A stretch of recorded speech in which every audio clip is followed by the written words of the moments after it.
Hey, greetings everybody. This is Wesley Pepper. This is the Art Lexcia podcast. This is episode 128, and this is the first episode for the year. So welcome. I have been busy actually the entire year. It's actually been quite a busy month so far. It really feels like a whole year already. I've been working with stuff on Ginado Talks Football, so look out for that.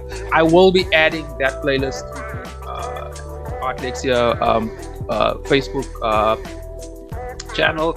I just need to figure out how to do it because I'm not uploading the episodes. But look out for that. So we're talking a bunch of cool stuff over there. We're covering the African Cup of Nations, at least we'll start first covering the African Cup of Nations for now, but we want to move into other football. And we also cover a bunch of other stuff. It's not just football centered. And also look forward to the African Genius that I've been doing with Uncle Asal Kebola. That playlist is definitely up. And Asa and I will be recording possibly later on in the year. I know he's caught up and I know his mother's not doing very well. So, and my king, I know you're listening. So all the best to your old lady. And we will keep that Pan-African flag flying. And just one more thing before I get into today's guest. Bunch of cool stuff coming up in 2014. 2014. 2024. You can still see it's still the beginning of the year. But enough of all of that. Last thing you can do to this channel, smash that like and subscribe button. It definitely helps. So let's jump into this morning's guest. I don't know why I'm so tongue-tied. Sorry. Lerato Sokhulu, like my sister, thank you very much for coming. I fucking love the hair. I love the hair. Thank you. I love it. It's really cool. Let's just start off there. Like, what's the inspiration behind it? Where is it your design? Is it your, because it really it sort of frames the face. You know? Yeah. Is that intentional? Yeah. I'm just a hair enthusiast. It's not my original design. I follow a lot of hairstylists, but also people that express themselves through the art of braiding.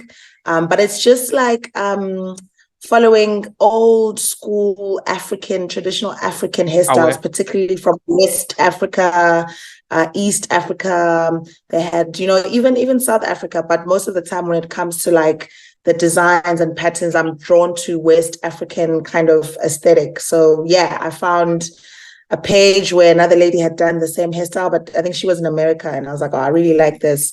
So I'm always trying to also express myself through my hair most of the time.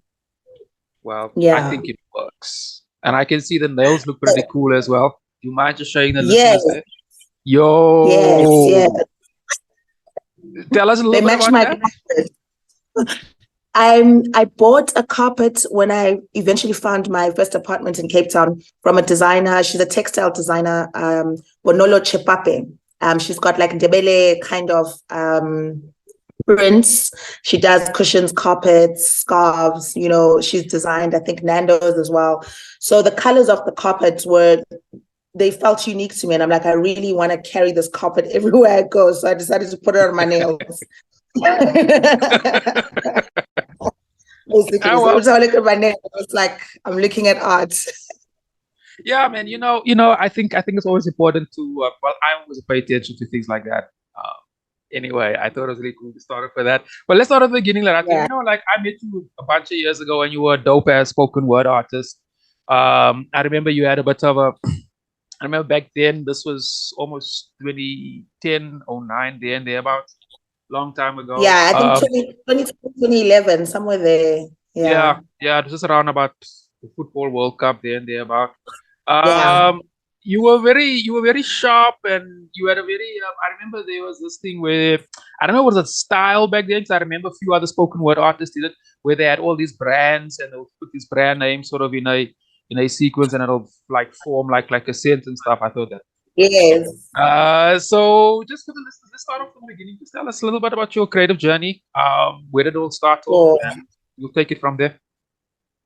Cool. So with the poetry, I suppose it stems from the love of writing, and it's something that I discovered very early on, probably like creche. I was already enthusiastic about being on stage, and I remember being in poetry competitions in primary school on the weekends, like regional competitions, but obviously it wasn't our original poems. Like you would be given a poem to recite.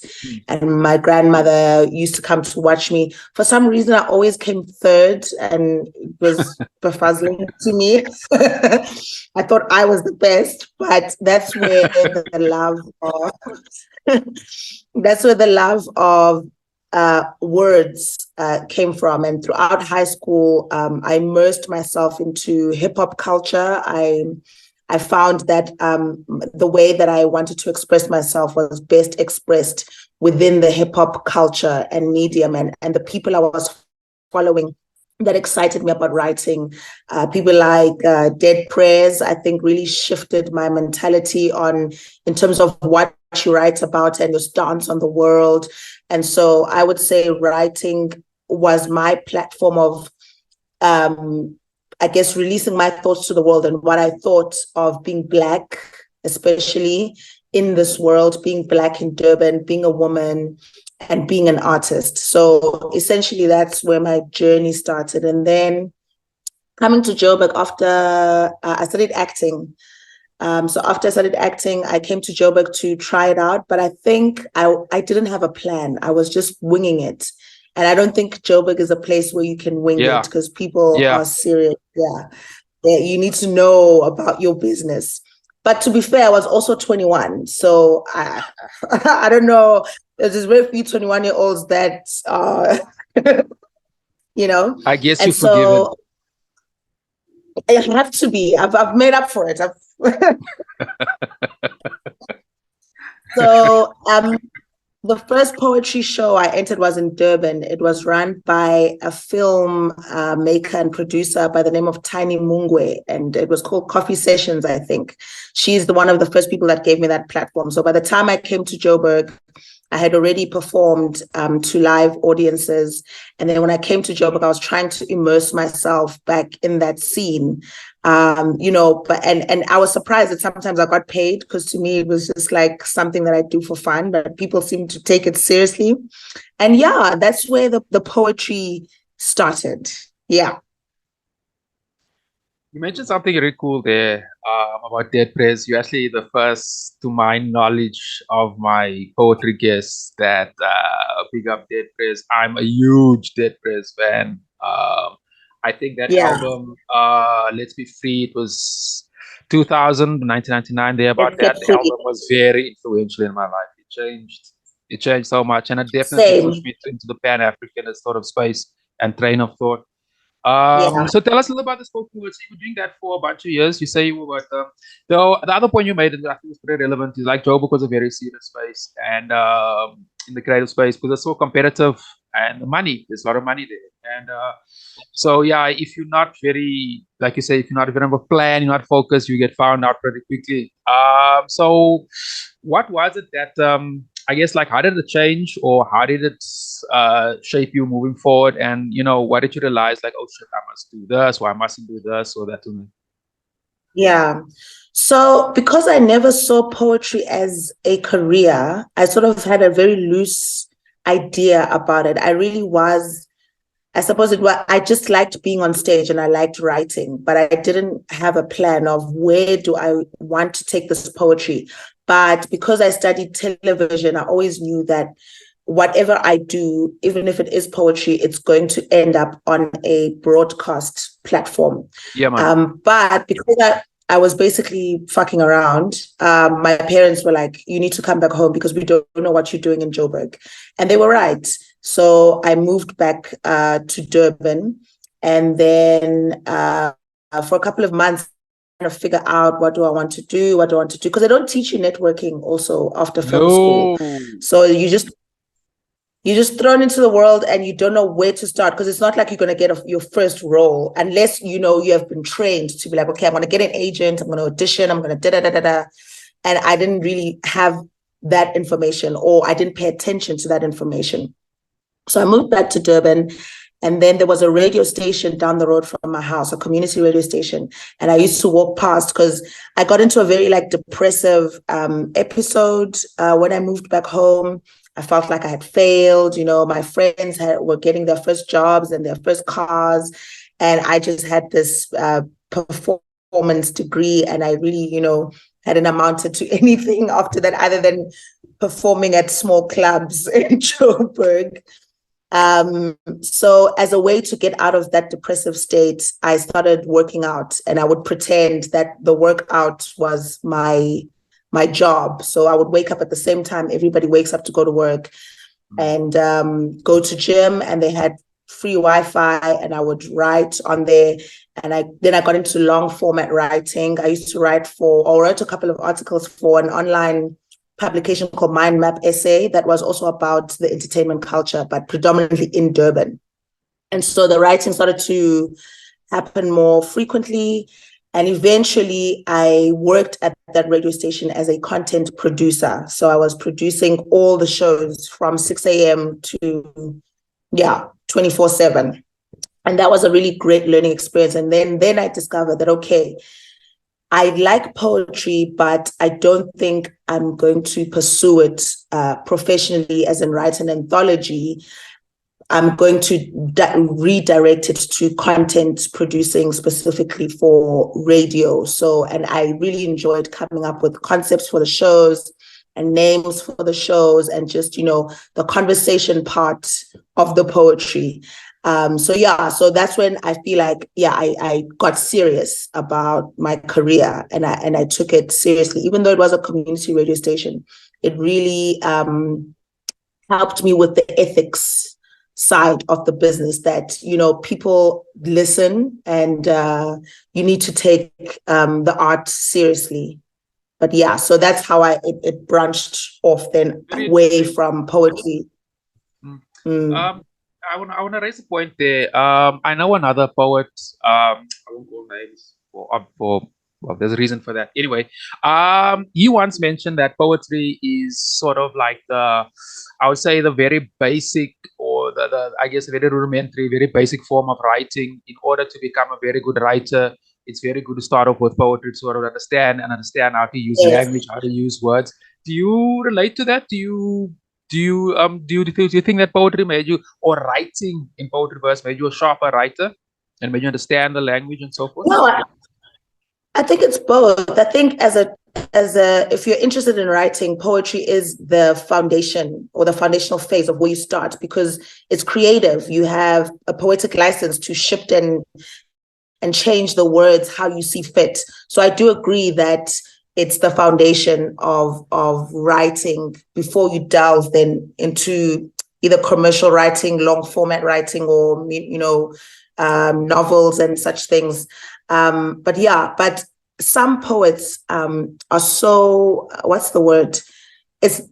Their words are so moving that's who they're meant to be. I think there's a spiritual aspect of poetry. Yeah. And the people that end up working and getting paid as poets, you see it that, okay, no, this person was meant to do this. Because what I realized with my poetry, it had a very theatrical and humorous aspect. Even though sometimes I would touch on social ills, there was a very comedic element. Like, people, instead of, snapping, would laugh. When I get done, I was like, I'm trying to be deep here, but no one's speaking about alcoholism, and people are laughing. But as an artist, that's really funny. That's really funny. Yeah, no, because I'm looking back. I'm looking back, like you say. How did I start off in poetry and then branch off? I don't think I was meant to be at the forefront of the poetry industry, because it was always leading to what I'm doing now. It was part of my journey. I needed to learn how to be on stage in a live audience with live interaction. And because I'm a performer, essentially, more than a writer. Interesting. A bunch of things like, being on stage. Personally, just for my views, but my views, no, I'm not really a stage person. I don't mind it, but I'm definitely, I don't have the tools for that, because one of the things I know I've noticed from most, and this cuts across music and so forth, Yeah. Guys who do a stage got a real strong presence, and they understand the visual aspect of being on stage. For example, how they look, how they sound, etc., etc. So you were saying it's something interesting, like working in radio, commercial radio as a content producer. I know there you work with a whole like range of different topics and so on and so on. How did you sort of conceptualize your, I guess, identity through all of that, or what parts of all of that, sort of shaped your Yeah. identity? So on radio, I started off as a content producer, and then one of the people that used to advertise on the station, she was like, "No, you have so many thoughts about the world that are encouraging. I think you belong on the mic instead of behind the scenes." And within a year, then I got my first job as a presenter on Gaga CFM. I think it was 4 to 6 a.m. in the morning, and it was kind of a motivational hour before people, get to the breakfast show, commuting to work or coming back from work. And yeah, so then I got into that, and the poetry came through in the subject matter of what I was speaking about. I wasn't necessarily writing out the show, but it was just I would have an idea for the show. Say today we're talking about how to fix up your CV or something, lame like that. But I would twist it into, a way that was like, this is why you should be, advertising yourself to the world or whatever. And so the radio, that radio show was in a sense also poetry in a way, but just not spoken word. It was more motivationally based kind of conversation. I forgot your question.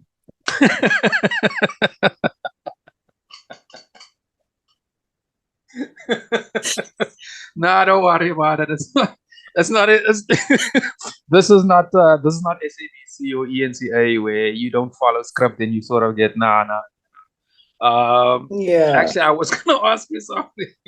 Hold on. It was to do with performances. Anyway, now I'm completely tongue tied. Anyway, but one of the cool things about or rather interesting things about poetry is that it's not always for everybody. It's always very tricky to make a living out of it. That's kind of what I'm doing. And I've if you follow this channel, to my listeners, I've speak to a lot of writers on here, and I also like to speak to writers who has a book, so we can talk about the actual product of the book and then sort of market and promote that and talk about the processes behind that, because I think that's really, really important. I try to document as many African artists and talk about the process, people understand them and so forth and so forth. Yeah. So before we get to that, before we get to the comedy, because I want to get into that, I know you've also been busy doing a show on Sunday, which was still in January. I don't have the dates here, but I don't think it's really important. One of the okay, no shit. I wanna get into something about comedy. Let me just take a step back about processes. You were mentioning that, or rather, oh yeah, now I remember what I was saying. When you were talking about working as a content producer, sort of reimagining content and sort of changing it into your own style, that over there takes a specific skill. That's a specific talent. Not everybody can do that. Did you sort of? I know people go to school for that. Some people with visual artists, work in studios with multiple artists and sort of sharpen our techniques, our style and stuff like that. Is there a group of people? Is there let me say more of a community that is sort of harnessed besides just the radio station that, and in case that's sort of honest, that you were moving with, that made you sharper, stronger, and that type of thing? There wasn't a community as such. So radio is 24 hours. It's on the whole time. It doesn't sleep. And that particular radio station was a Christian radio station. But what I will say about how the ideas came or the concepts came or the writing came, I was interested in people, first of all. I think if you're going to write, you're interested in the world as a whole and how the whole world works. You are curious about why we exist in the first place. and you are curious about social issues, you're curious about how people react to certain things. It's writing, I feel, is people based. Even if your people are aliens in your story, it's still a world with characters. So yes, characters is the word I'm looking for. There wasn't a community as such, but I studied acting. So I already had some form of training when it comes to storytelling as a whole. The writing sort of comes naturally. I didn't actually study writing. It's just something that if I'm, putting something and someone reads it, they're like, oh, hey, you're actually a good writer. Do you want to do this? So that's how it came about. But I wasn't part of a community of, I didn't have a team where we would discuss. It was all me. If today I felt like speaking, why are cumulus clouds a certain shape? That's what we're speaking about. And obviously then I would research that subject matter, and then I would find a spin-off. So in my writing, the technical bit of it came from acting school, where, in storytelling, it's a beginning, middle, end. So that's how I structure, everything that I was doing on radio. There's a question of, what, why, when, how. And that's the technical aspect of how I formalize an idea or write a concept or present what you call content to a presenter. I think what then set me apart was that I wasn't thinking like everyone else. I would find a different perspective of how to talk about the same thing that interested the audience. So even though it was a Christian radio station and, it was a faith-based conversation, I would find ways to make it palatable for people that are not even Christian. That's because, dope. Yeah, because we're all experiencing the same life. You know what I mean? It's just that we choose how to experience it, and that's the difference. For instance, Muslims have lived by a certain set of rules, Christians live by certain rules, atheists live by, so, but the common thread is that we are all human and we are all going through a human experience. So that was kind of the format for me, just asking questions. I love that. That's fucking cool, because it also seen that your process was very organic. You opened yourself up. You allowed yourself to be shaped by your environment, and you allowed that environment to really sharpen, and you had a vision. That's fucking cool, man. I wanna get into the comedy. But I'm just looking at this clock here. We've got about a few minutes left. So do you mind if we just close the session, and the last session over there we'll talk about the comedy for about 20 minutes or so. And do you have any material that you can perhaps share with us? Or I'm talking comedy material. Comedy, I'm not a punchline comedian. I'm more of a storytelling comedian. I wanted to ask that because you know what, man? I follow comedy. I follow I don't say follow that deeply, but I follow it, right? Here's an interesting point that I'd like to talk about. I actually read this article last week. Last week was a video or something like that. Anyway, but pretty much it was saying that our comics, our comedians, the contemporary philosophers, or the philosophers of 2024, because we take a lot of there's a lot of satire where they take serious. If I must look at those late night hosts in the US, they'll retell the news through a very funny but like very very hard hitting, and the punchlines are funny, but it makes you think. And I'm fascinated by behind that. Firstly, I'm fascinated by the fact that I think we don't laugh enough anymore. Everyone's always too serious, and also I found that there's two types of comedy. You get that boring shit, that type of generic stuff, and like, that's not funny, and then you have the stuff that makes you think. And I mean, like, I can give you example of shit that I like, but I won't do that. I will let you explain. And that's what I wanna that's what I wanna get into, and I wanna hear your philosophy on that.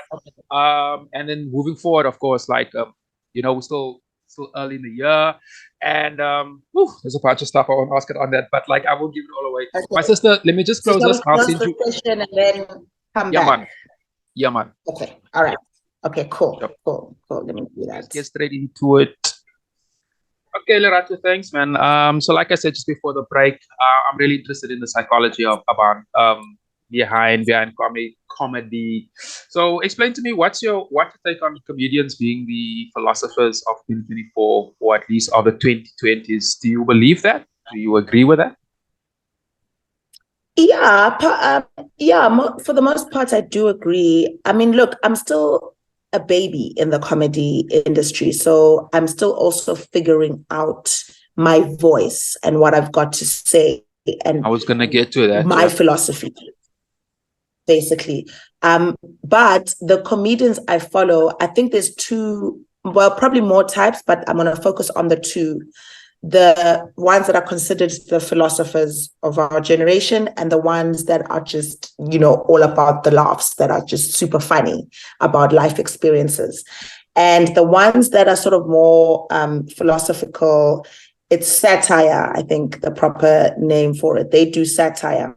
And the other ones, I think, situational comedy or observational comedy, where they focus on their life and then make their stance from there. But all the comedians are saying something about the human experience, whether you are, so for instance, in my comedy, I focus on my family and religion, because I come from a religious family, but I see so many crazy things within it where I'm just like, this religion is weird because, this is crazy, basically.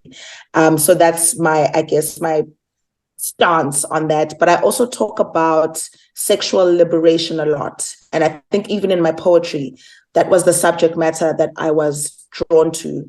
And about sexual liberation, especially pertaining to women, going back from when women were being inhibited from being overtly sexual to now where there's too much sex. And it's like, wow. Yeah, I agree.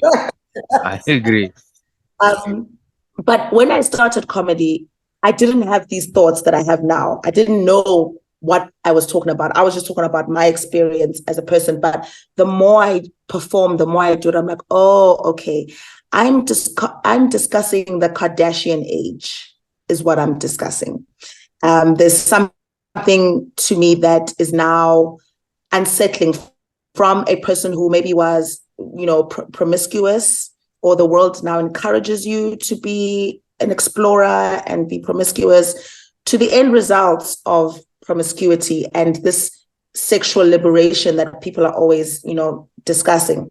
So my stance on it now is, I'm obviously not promiscuous anymore. Not a hoe no more. I did rebrand. I reformed. Okay. Look, this is life. We've all had one night stands. We've all woke up in the morning and not been sure where we are or who the person sleeping next to us is. And we're like, what the fuck?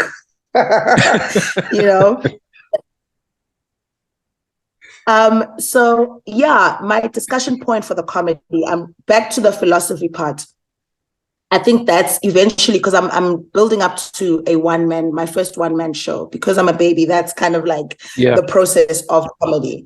That's what I'm discussing. I'm discussing religion, but particularly pertaining to the crazy side of religion and the dementia side of religion, actually, and observing it through our grandmothers, observing it through when colonization came and how, we stopped our own customs and got into this thing, to all the stories in the Bible, because the Bible actually has a lot of fascinating stories. It's I probably one of the most popular books in the world if you look at it. Yeah, it's one of the most sold books of all time, for sure.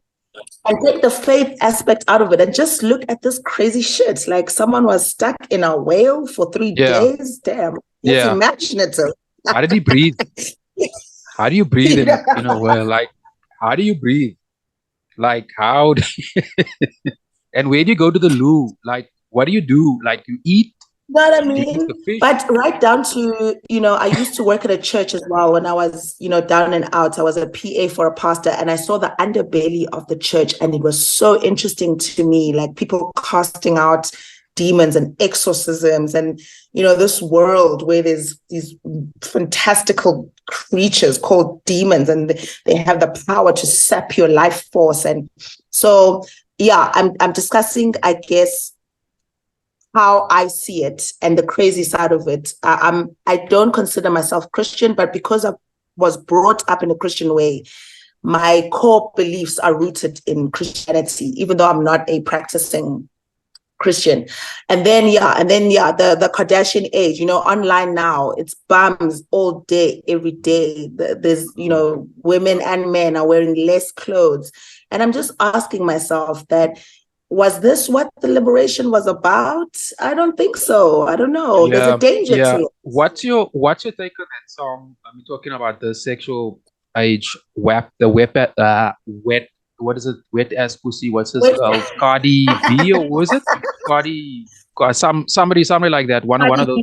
What's your take on that? Do you find it? Look. People can express themselves however they wish to. But if we're talking about rap music and hip hop, men have definitely been grotesque when it comes to sexual stuff. So yay for the women rappers, go ham. But it's a boring subject matter to me. Like, all you're gonna talk about is your vagina. Like, that's it. Like, I want more. It doesn't make me think. It's an easy topic. That's what I think. And isn't it like impractical, like for a girl to have a wet vagina all the time? Or, I mean, I would think it probably would give you some help. I'm sure it'll screw up your health a bit. The reproductive system of women is a complex system. Doctors still don't know how it works, because technically babies breathe in water as well. So I can't comment on that because I'm not a gynecologist. I don't know. I just me personally, my take on that is I'm not a fan.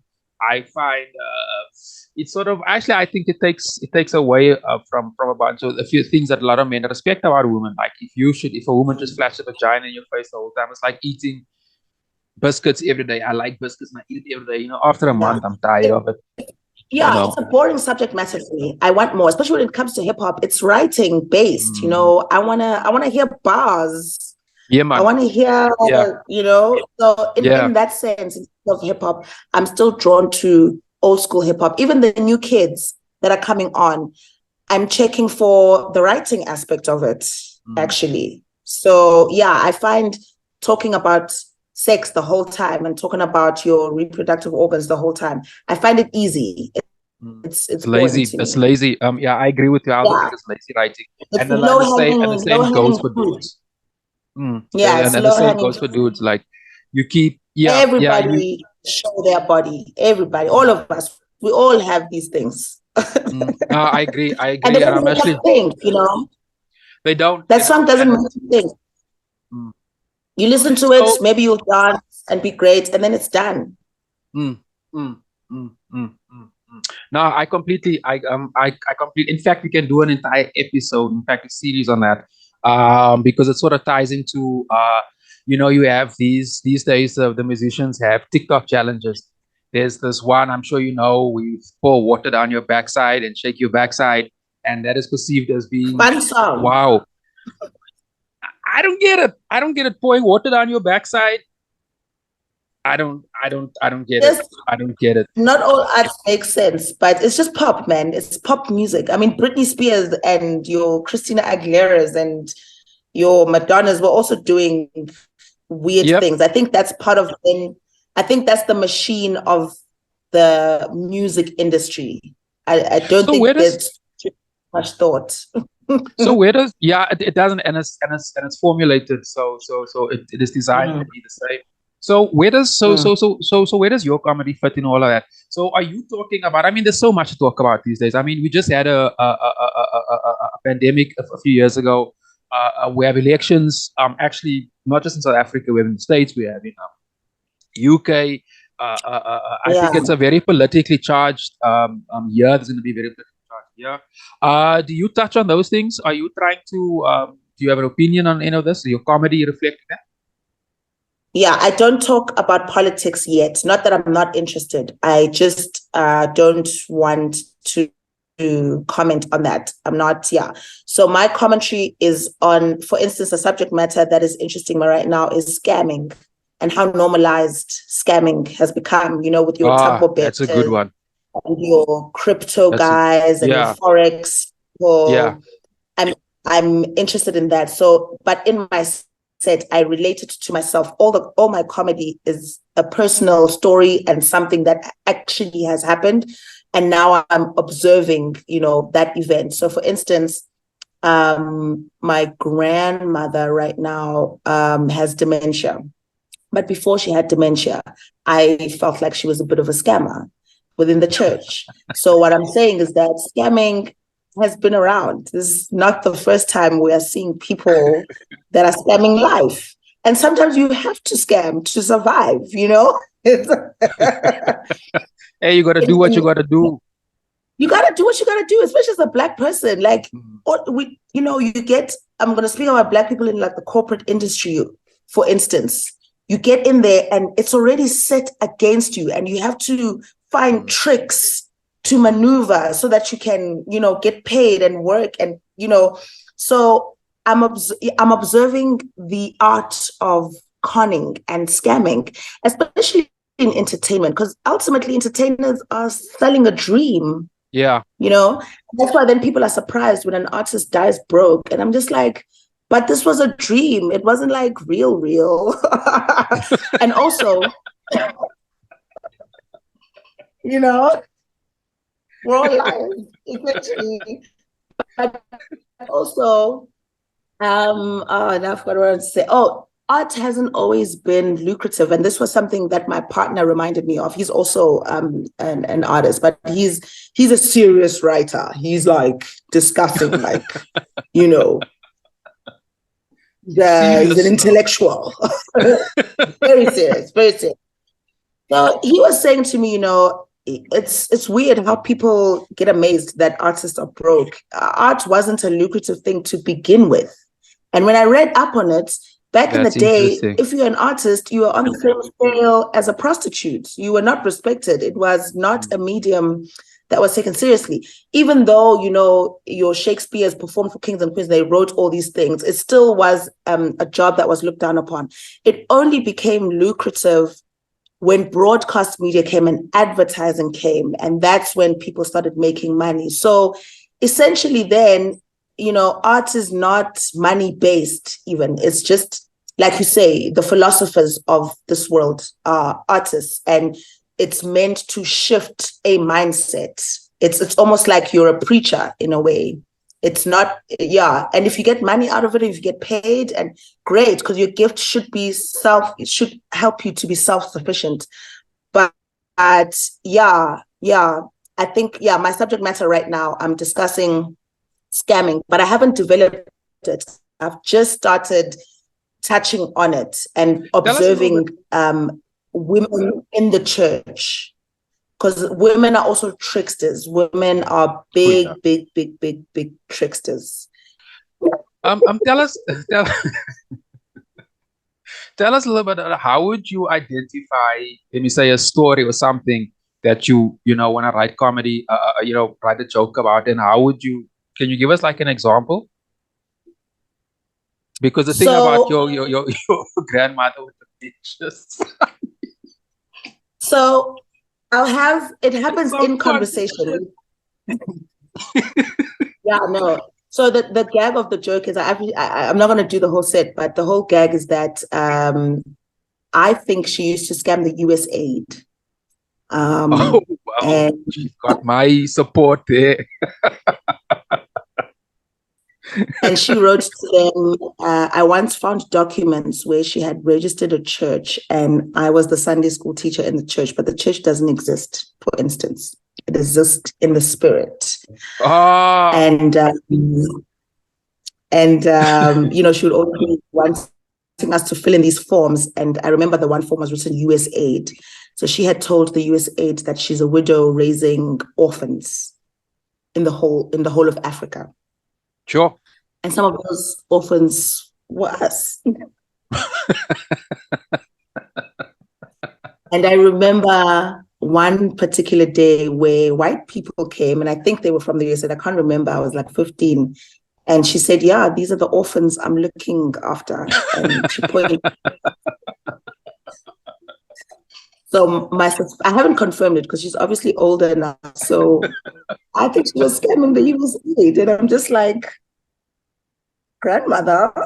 Okay, must I be impressed? Must I be insulted? How do I feel? You know what I mean? So I will remember a memory.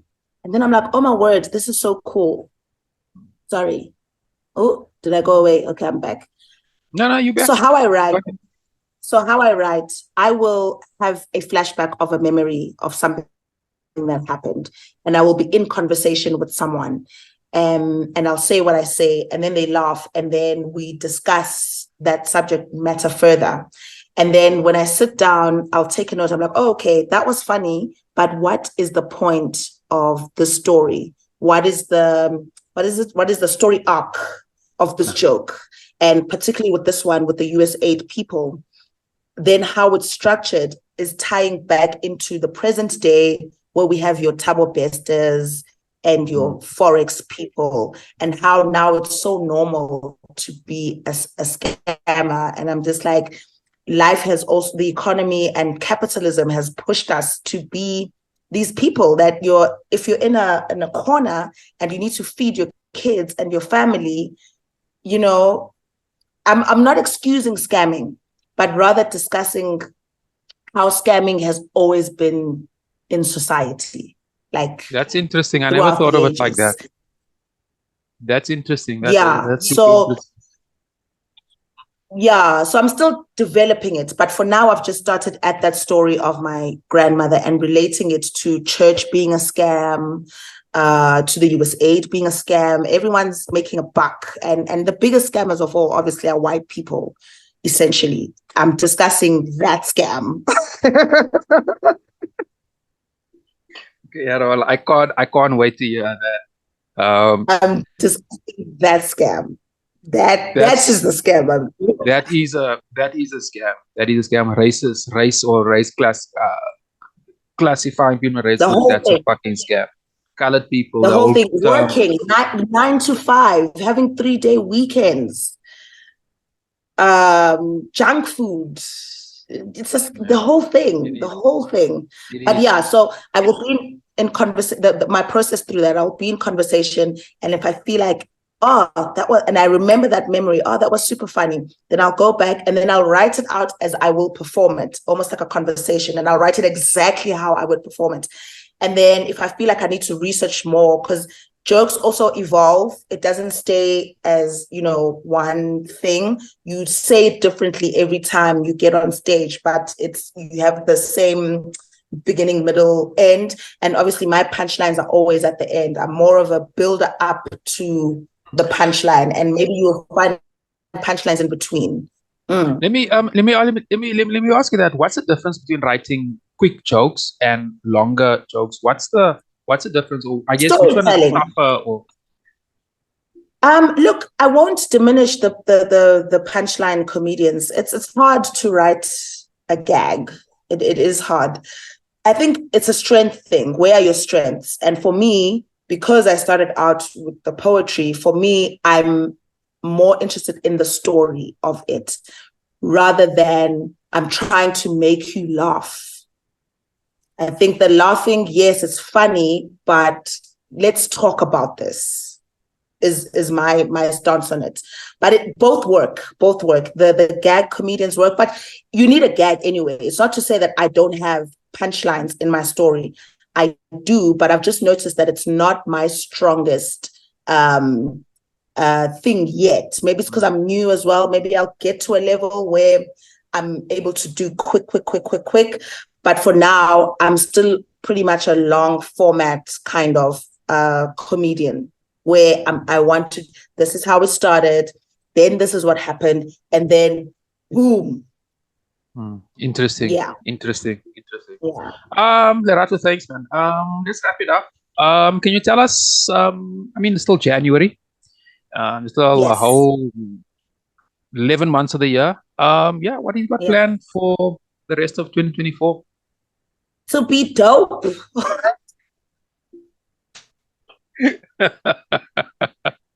Quick, simple, to the point, done.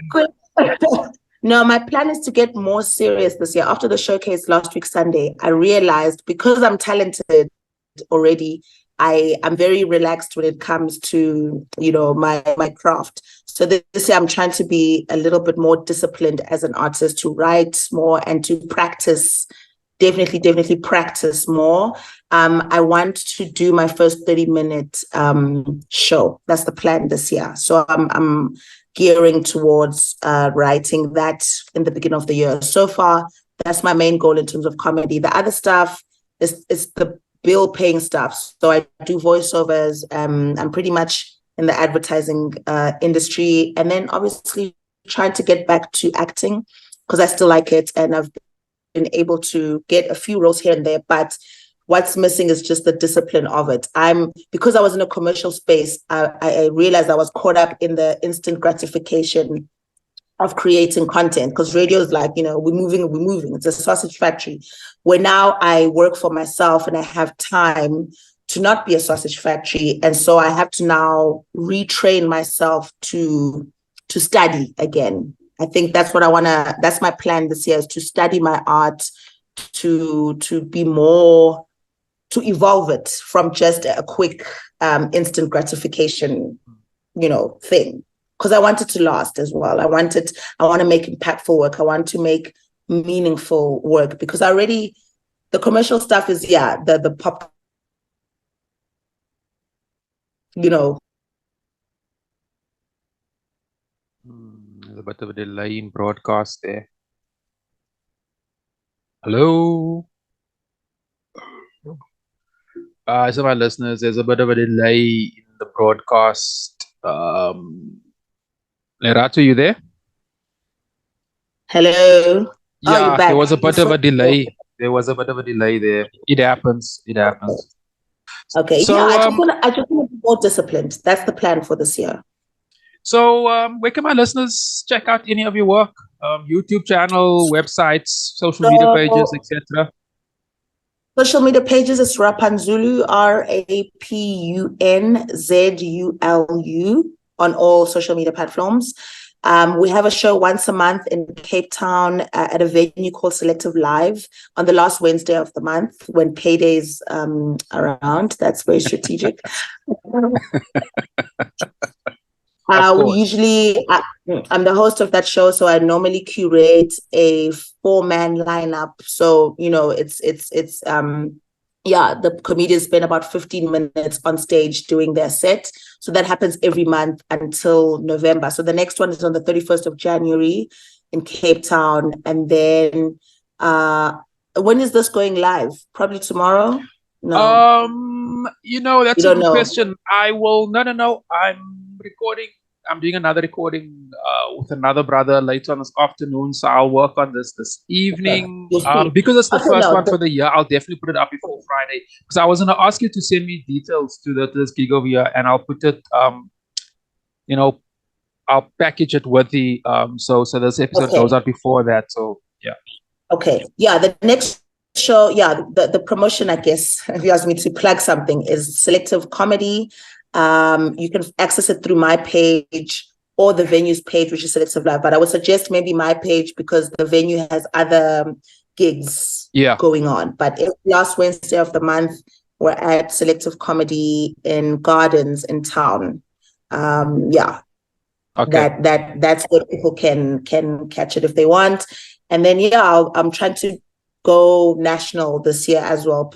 Just I'm enjoying Joburg right now, so I'm trying to plug myself into the comedy scene here. I'm going to try out Durban and, you know, other parts of the country. Yeah. Dope, man. I will check out your pages for that for the Wednesday show.